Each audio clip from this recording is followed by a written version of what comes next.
think the skill set of marketers has changed dramatically over the last 7 years. You're seeing now that engagement on knowing how we use these analytics and data and the personalization and where we need to go. Our customers are certainly rapidly changing, and I think what we've experienced since the beginning of this year has shown remarkable advancement in terms of what consumers expect and where they are.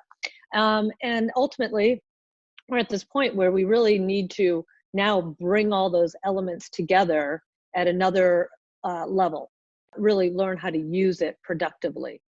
Broadly, we're about to enter the third phase. The first phase of organization was we organized by media. So you basically had television, radio, print. The buying was organized by media, and the planning was tended to be organized, in a way that sort of crossed media, but the buying was media.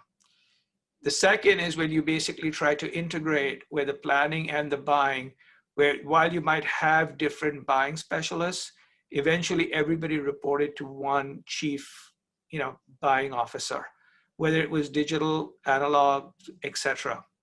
And so that one became the second one. So the planning was increasingly centralized and the buying was increasingly centralized. Now we're moving to the third one, where the measurement and financing of this will also be centralized.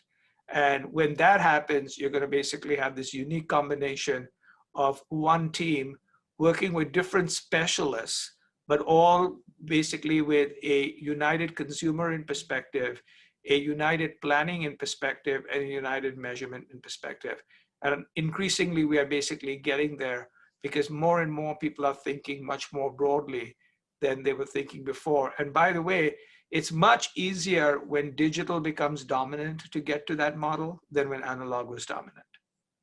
It's no secret in market that a lot of really every walled garden that exists, the reason that they're able to be a walled garden is because of unique data that they have on their consumer base, and they're able to use that data to help plan advertising, measure advertising, et cetera. And so for us as media buyers, there's, huge advantage if we're able to tie together these audience bases across walled gardens to be able to really not only benchmark performance within a walled garden buy, but of course be able to do that across the ecosystem.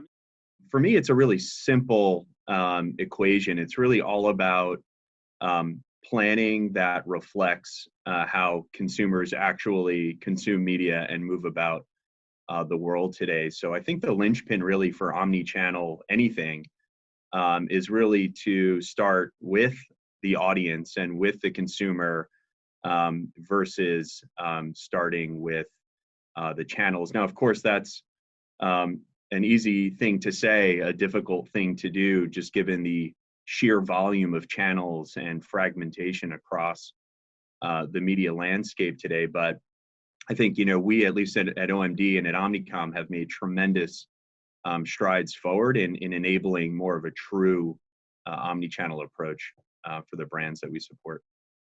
This is a really interesting conversation, and it's one that I love having because it kind of sets up an ideal that, if there was utopia of what I would like, and I think what a lot of marketers would want to be able to do, and that's to be able to have like cross-channel attribution and reach and frequency controls. And due to that not being available, it really opens up a lot of creative and innovative ways for me and my team to plan our paid social campaigns. One thing that's really interesting and a constant source of conversation internally as well as with our clients is how do we make sure that we're driving efficient reach and that we're not wasting our media pounds, euros, dollars across reaching multiple people. In terms of tools, what we've been seeing is really a reflection of the marketing organizational setup. That is, there are TV buyers and there are tools for TV buyers. There are paid social buyers, and there's all sorts of analytical tools inside the walled gardens and some outside specifically for paid social buyers. There are folks who buy from Google, and there are amazing tools there. So it is highly fragmented today. And if, as we discussed, what the company tries to do is create a singular message and have that message be delivered across a multitude of channels. What's really required is a set of analytical tools that helps you see across all channels and helps you connect the identity and helps you see how a specific variant of the message is performing across every touch point with a customer. We've been working really closely on some of our clients that really have an appetite to kind of test out this, new area and kind of get some learnings under their belt. We've been doing a lot with buying different modalities, right? So for example, when you're thinking about OTT and the hockey stick consumption that COVID brought on, what are the different ways you can buy? Programmatically, direct? Is there innovative ways you can think about supply path and get ahead of your competition? So there's a lot of work that we've been doing there with clients who are really trying to advance themselves in that space and find, new ways to access inventory and audiences in leveraging pricing as part of what they're already doing with those large partners. If we take it at the most basic form, it is matching where consumers spend their time on screens. And if you look at it, it is in advanced TV. It is in some of those tech behemoths like Facebook, Google, Amazon. It is in some of the ancillary digital platforms like Twitter and Pinterest.